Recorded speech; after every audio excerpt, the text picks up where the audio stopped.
के इन तीरों से घिरती हुई दिखाई दे रही है? देखिए, जिस समय संसद का सत्र शुरू हुआ है तो सेना के शौर्य के कारण भारत का स्वाभिमान आसमान पर है और महंगाई जमीन पर है। आज महंगाई 2.1% है, जो पिछले कई वर्षों के सबसे न्यूनतम बिंदु पर है।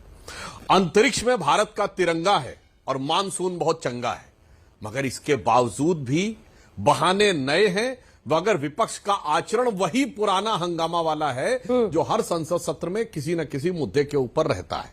अब आज के इन मुद्दों पे यदि हम तथ्यात्मक जवाब देना चाहें तो बड़ी सिंपल सी बात है। जो बिहार में एसआईआर हुआ है तो चुनाव आयोग ने तो स्पष्ट रूप से कहा, हां 51 लाख लोगों के वोट काटेगा, जिसमें 26 लाख वो हैं जो दूसरी विधानसभाओं में शिफ्ट हो गए, 18 लाख वो हैं जो मृत हो गए, 7 लाख वो हैं जिन्होंने डुप्लीकेट वोट बना रखे थे।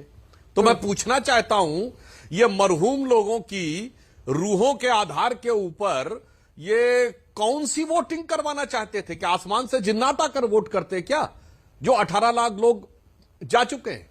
दूसरी बात हम पूछना चाहते हैं, इसमें कौन सी नई बात है? महाराष्ट्र के चुनाव के बाद एक सेकंड आपको टोक रही हूं, डेटा अपडेटेड आ गया है, चुनाव आयोग से अपडेटेड डेटा आ गया है, कितने मृत लोग हैं और कौन है, वो डेटा एक बार दिखा दीजिए। सुधांशु जी अपनी बात पूरी करते रहिए। अरे आधार कार्ड पर सर महाराष्ट्र में आप लोग दे रहे थे ना वोटर कार्ड, आधार कार्ड दिखाकर लोग वोटर बन रहे थे ना महाराष्ट्र में, तो वो पूछ रहे झारखंड में, सॉरी यहां पर क्यों नहीं बन सकते बिहार में? अंजना जी बिल्कुल सही बात है, क्योंकि यहां एक नहीं कम से कम 5-6 जिलों में आधार कार्ड से ज्यादा, जनसंख्या से ज्यादा आधार कार्ड है।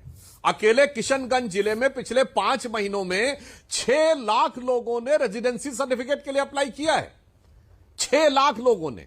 आप कल्पना कर सकते हैं वहां ऐसा कौन सा रोजगार का अवसर उत्पन्न हो गया है कि बाहर के प्रदेशों और बाहर की जगहों से आकर 6 लाख लोग अपने आधार कार्ड के आधार पे, जिसमें बहुत सारे ज्यादातर लोग पश्चिम बंगाल के, और यह मैं सब प्रमाण बोल रहा हूं, झारखंड चुनाव के समय हेमंत सोरेन जी तो इनके गठबंधन सहयोगी हैं।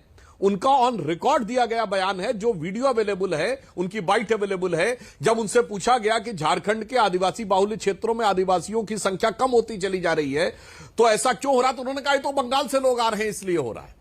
इसीलिए मैं कहना चाहता हूं, और फिर मैं एक और बात कहना चाहता हूं, यह देश के सामने बहुत गंभीर प्रश्न है। 9 फरवरी सन 2025 को अमेरिकी राष्ट्रपति डोनाल्ड ट्रंप ने कहा कि यूएस एड ने पिछले वर्षों में मिलियंस ऑफ डॉलर यानी सैकड़ों करोड़ रुपए खर्च किए भारत में वोटर टर्नआउट बढ़ाने के लिए। उन्होंने यह बयान दिया, मेरी समझ से परे है कि US agency for international development का भारत में मतदान